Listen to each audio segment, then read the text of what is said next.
अस्सलाम वालेकुम नुसीजरबा subscriber ma'am लेब्रो Facebook ता लाइव मचा होतंग तौजरमनिदा अदुना सोम थोलपसे हजितंग तप करे फेसबुक आय दसु मैम नुसीबिबो मैम लेरे अदुना थादोक याद्रे थादोक इन तौबसे ngamdre makoi ga kam kaina ne na khalbida aduna ahom dasu live to macham ghaktang raja mayambu thungan dabdi yade do thungal basi amne darkar ni aduna ahom dasu ronaldo wa alaikum assalam sang khare da itaw na lak tab se ngasi karom dagino wa alaikum assalam imran khan md aziz nahi di message hana fauna khisi mayam ga comment hana अदुई मतुंग दा पाव तल पाव सी Iran अमसुंग Israel खक्तनी को गजा गिदि हजु फाव पाव Hindu पम फाव लाक्रे अदुना Iran अमसुंग Israel सी अमक यान बगी मतम सी यौर मारे फिबम सिनारि ईरान गी अनथोक न फाव खर बा मखोय गी थबक खर चिल्ली अदुना नि भाई साहब करी थबक करी चिल्लम नु नम तहाइरो दन वारी दु तासी दोन युम गी थबुकला ना होय ड्यूटी रे करीनो थैंक यू इमरान खान चाक चादरी ताव चाक चार निदा इंसान साल गनित निगारे चाक थोंग जल्ले ईरान अमसुंग इजराइल गी लान से आई वखल द सी थासी गी लोय बदन नत्रेगा सितंबर की ममांग ददी सोइदरमनी लान से आईगी हिसाब तनी हर उंपोम दनी हर से ओइरसु या अदुमकु सितंबर सिदा फिलिस्तीन सिबु रिकॉग्नाइज एकोइगी तस्लीम तौने न हाय गिबजे वालेकुम अस्सलाम नदीम फुरसिद ओ duty uncle bro Ronaldo miss नाउबी अदु सिदे लोमिकते है सब्सक्राइबर से कादरे करिगिनो खंगदे वीडियो अदुम येंगी मादो अनोबु मिसि लाक्त्रे करि नुंगाय तब लैख्रम नो खंगदे को सब्सक्राइब से खर तौजल बिरमु मयाम मतेंग यामना दरकार नि नखोय मखैगी वालेकुम अस्सलाम असगर अली कम तो रगे असगर अली इंडिया की एडमिरल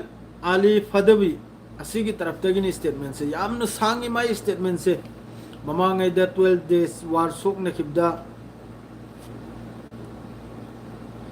एस याम ने हराव जखरे दा रोनाल्डो भाई ने हाक ना आर्मी ने से सैल्यूट नी मान चुमी आर्मी की दी ड्यूटी दी तौदबी आ देता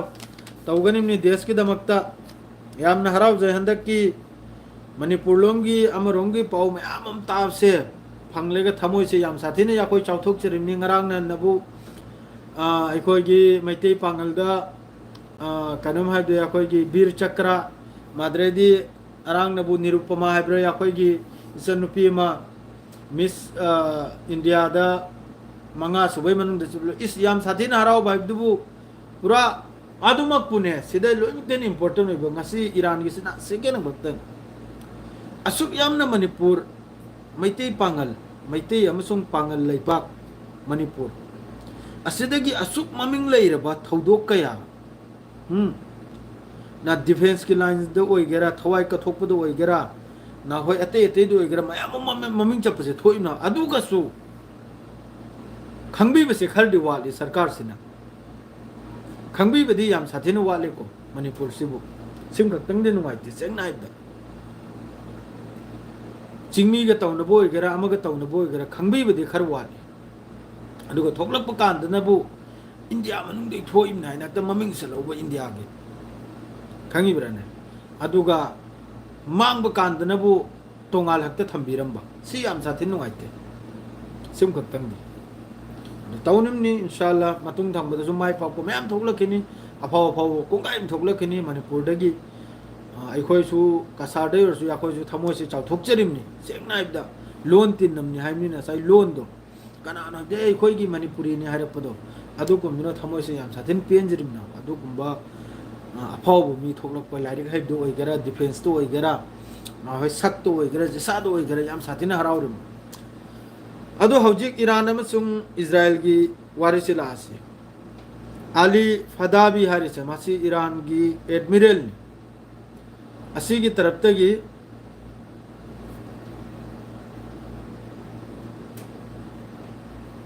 मानी ताऊ यंग चिंग लांग मादरे दे अमा मदो हक्सांग सेफ्टी दे यामने ताऊ यामने सेफ्टी दे जसा थबुक सु सेफ्टी याम जरूरी नि अहान बदा अदो हजि हाइन रिसिनबु इरान अमसुंग इजराइल ममांगै दिसु 12 days फंगनी अचौबा इस्लामिक अचौबा यखोइगी उलेमा अचौबा स्कॉलर अमनसु लाउथोखरमनी ममिंग दु कैनोम कवि काउखरे सेंग नाइदा मयाम मरो बिबी आदे अदुना डायरेक्ट महाक की स्टेटमेंट दा हारिसनबु अरब देश त लैरिबा आर्मी ओइगेरा जसा ओइगेरा असीम खैसिगी खुटलाई से हिजबुल्लाह दा मदरदी ईरान दा यमन दा हमास त पिथोखरो से नखोइना पाइबगी नखोइगी औकात नते से असाइगी इजराइल दा होजिकी जुलुम ओरिजे इजराइल की मथक्ता हजी इजराइल की सेंट्रल गजा दगी मीसी याम साथीना थोकपगी वाने को मफोम द थादोक लेगा तौनदम नते याम साथीन तौनरे अदमुपु हजी की तुर्की इजिप्ट मादरेदी कतर मखोय अहुम मरी सिना पुरकपा हजी की सीजफायर की वफम से असी की वफम से हजू फावा इजराइल की तरफ तगी एक्सेप्ट तौबा तौदबा अदुगी वाम थोकलक्तरी हौजुक फावबदा इजराइल की तरफ तगी हमास की तरफ तई रेडी नि सीजफायर मीसु थादोक पर रेडी नि लोइमक रेडी नि अदुगा 60 days सिगी मनुंगदा हारिसनबु अहाम बराफा बोदर से हांगदोक लेगाई पोट याम साथिन संजलकवा एड्स चानिंगाई थकनिंगाई 2 नंबर दा गाजा मनुंगदा गाजा की चाइदना खोतना लेरिबा बिल्डिंग अमा अमा असी सेंगदोकनिंगाई गारी अचौचौ बुलडोजर संजलकवा अदुगा परमानेंट सीजफायर सांगना पुमलेप लेप लानगी किलोमीटर अम थादोक लेगा हौजिकी आईडीएफ न लैरिबा हौजिकी कॉरिडोर मखै हाइदेगी किलोमीटर अम थादोक लेगा मनिंग हलबा असिगु मवा मयामम ना अदु जो भी हो गजा गे अदुम तौनरी माइ थोकपा लैरिबे ब्रिगेड मखैना सो हौजिक मेन सी ईरान की मादरेदी ईरान की सुप्रीम लीडर अली खुमेनी की एडवाइजर रहीम सफा बिहार से मासिनसु हायर से 12 days वार तौबकांद इजराइल से याम साथीना नुकसान होइख्रमनी याम साथीना इजराइल जु मांगख्रमनी अदुई मतमदुदा ईरान की सु याम साथीना सोख्रमनी अदुगी लांदुरा 12 days दुदा द हौजिक सु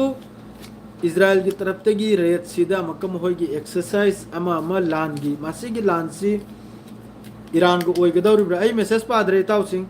ईरान को ओइगदौरिब्रा ना होय लेबनान को ओइगदौरिब्रा यमन को ओइगदौरिब्रा यमन ददी इजराइल की तरफ तगी ngarang na hal chauraba strike अदुगा यमन की अखोगी पावर प्लेन असिना चिंग्रे याम कन डिस्ट्रॉय तौखरे 1 नंबर दा 2 नंबर दा यमन की तरफ तगी जो फिलिस्तीन 2 ओइगेरा ड्रोन ओइगेरा मोहगी बेन गुरियत एयरपोर्ट मादरेदी इलात हरिब मफम होजिकम होगी बंदरगाह से असिने चिंबदसु यमन की तरफ तई अटैक से अदुम तौरिया बहुजी दो होजिक अइना हारिसनु सितंबर की मनुंग दा हारिसनबु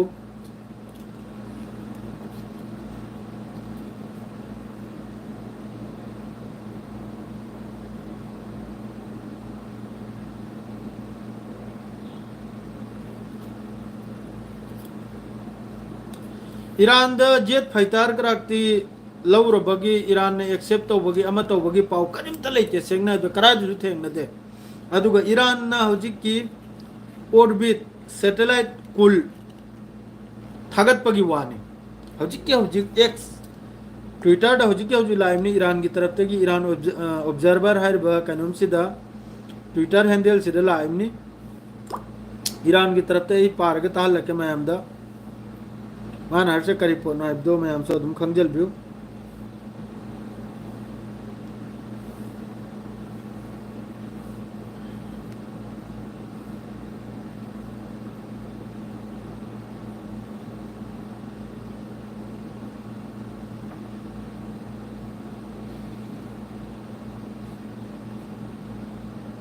ईरान की तरफ से Iran to launch 20 satellite in the coming month to create ए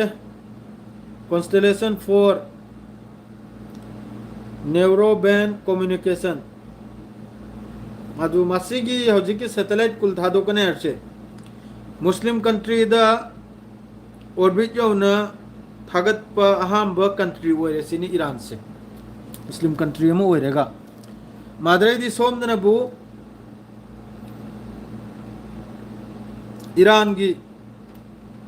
याम साथी ने ईरान की फोर्स मकई जोजी याम साथी ने रेडी दनी मान हर्ष माद्रे सिदनबु कइनो हौजिक पर्शियन गल्फ अखोई रेड सी पर्शियन गल्फ असी मखैसिदा हौजिक रेड सी असिदसु इजराइल की मखोई की नेवी फोर्स लान की दमकते यामना कन एक्सरसाइज अमा तौरी असी पुनमक्सिगी मतुंगदनी अखोई की ईरान की तरफतगी स्टेटमेंट पुनमक लाइसे ईरान की सुप्रीम लीडर की एडवाइजर वगैरह मखोई की माद्रेदी एडमिरल वगैरह माद्रे आईआरजीसी वगैरह असी मखैसिना हौजारे इसी मी की अटैक डिफेंड तौबई महुत हान अटैक तौबसिना फैसिनी हरसे मीने अटैक तौरपदा ngaakpadagi isana hana attack tौरबना फैसिनी हरसे चप मानैसिनी अदुगा मखोइना हरसे कुनो लेखा पोरित लैते सिनी ईदना लैबे नते इजराइल अमसुंग ईरान के सेसफायर की वा बस लान लेपिमिसिनी बस लान से लेपिमनी करिमते ईनब खोनबा करिमते दिल्लां करिमते लैते जब चाहे अमक हनना ईरान अमसुंग इजराइल लान हौरकनी मतम खंगदबिदा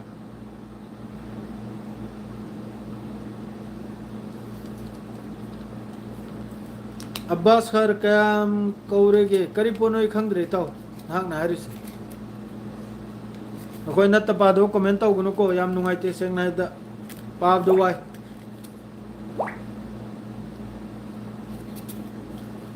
असोमदसु मेसेज में हम लाई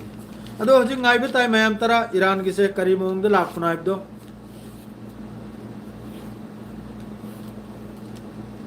मानी पाव सितारे नुंगाइते ताद्रे नुंगाइते असेंगवानी नाहक नाहरिदो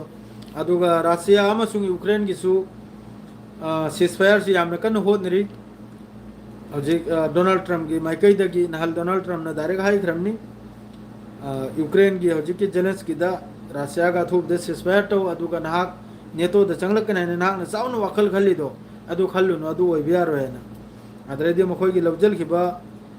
स्टेट मखैदुसु डिस्ट्रिक्ट मखैदुसु काउथोकपिखरोना हाइखरे अमेरिका की तरफते अदु लोइन थादोकपिरमलेगे सीजफायर तौबिवानी माद्रेदी नॉर्थ कोरिया सु यामना कन्ना हजिक न्यूक्लियर वेपन्स वगैरह अमो वगैरह यामना कन्ना साबगी ऑर्डर पिथोखरमनी याम कन्ना सारवाइना वेपन्स मखैसे खुजु खुलाई मखैसे मखोइसु अमेरिका का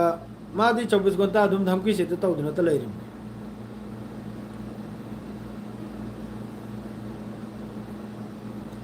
माय मथक्तसु लेबनान की हिजबुल्लाह मथक्तसु याम साथीने पेसारनी इताव lion Arab country मखैने lion पेसारनी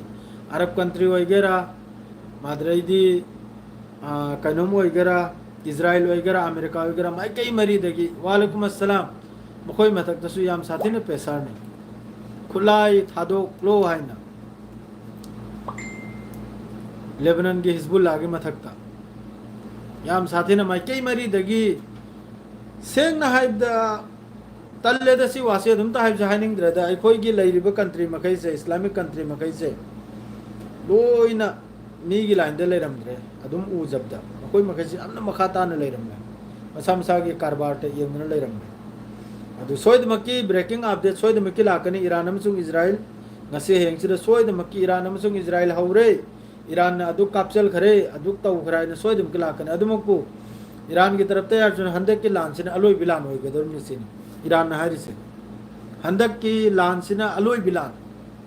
अदुई ममिंग Iran दे खुचु खुलाइसी रशिया ने पिरक परा चीन ने पिरक परा एयर डिफेंस वगैरह ना होई मिसाइल वगैरह खरम दी ईरान सुमाई थोकपा मा सेम ने थम खराब अदुनबु याम न चाउना वा संगांगले इन आईआरजीसी की तरफ तगी सुप्रीम लीडर की एडवाइजर की तरफ तगी नेवी की तरफ तगी ईरानियन मिलिट्री की तरफ तगी लोइमक तगी स्टेटमेंट से माइके मेरी देखनी लाई से हंदक की लान सीधी अलोई भी होइना आर पार ना होय ईरान सु खंगी मोय की नुकसान होइने आइबा अदमो को मोय की नुकसान होय दे हिंदोक्तना अम मागे अगेंस्ट थोलक पदरे पुमलोय लोय मिसिनी अदुगा 2 नंबर दनबु चक चादरी ताव 2 नंबर दनबु ईरान की कैपेसिटी से अमेरिका यमना लान तौरुबगी कैपेसिटी लेसिनी ईरान असिम सु पक इमनेम का ईरान अमेरिका यौना 1 नंबर दा 2 नंबर दा यूरोप यौना मासिदा अमक ईरान की तरफ ते वाम का लिथ थौब पावम न्यूक्लियर डील से होजी मासी ईरान होजिक सु खरतंग या कोई की खातिर तो भी भाई दो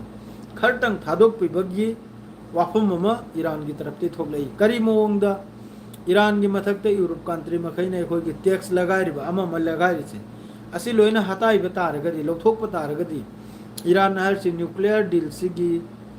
मरम द वारी खर सानबा मकोई यागनी सिनी ईरान की तरफ ते हारी से असिक मुवा में हमम ईरान की मनुंग से रजु मादरे ईरान की मनुंग द फासु याम साथे न फारी स्पाई एजेंट मखई मादरे दी जिरोन चत प मखई हाई बतारे पाव पुथोक पुजिन तो मखई जु याम साथे न फारी एम के सनातोंबा करा एम के सनातोंबा कोमेंदु पाबी दे है करोम नरोई थी भंग्रेता वही कमेंट से मैम पाउद्रे ने करोम करोम नरो पुंग क्या तारेगे हौजिक सी पुंग सी एंगे पुंग तरेत का मिनट मरी और रहता उसे पुंग तरेत का मिनट मरी और हौजिक से नुमिदांगनी अदोम दरी कापुपु थेंगने तरेत निपाल मापल मापल मखाई और मने ये वखलदा अदोम द सोई द मकी पुंग मापल मखाई तरेत निपाल निपाल दे मापल मखाई 9:30 और अदोम द सोम तो बुद्धि ngallida चाक लांग सु मैमम थोंगनरी या कोई सु चाक लांग थोंग लोय रे सांग साल गनि ने दु सानिम नि दु खजिक्तंग असाय नुंथिल दु होटल ल खजिक्तंग साजल खरे दुनो खजिक्तंग लाम थल की गन येंग होजि गजा की मरमदा ईरान की मरमदा या कोई दुआ तो भी बसरा लान से ताउ नदरी में फै सेंगना इदा लान से अफव थबक नते माइके मेरी की सिरिमी लान तो बुता रगदि दो होजि ओरी पिपम जिति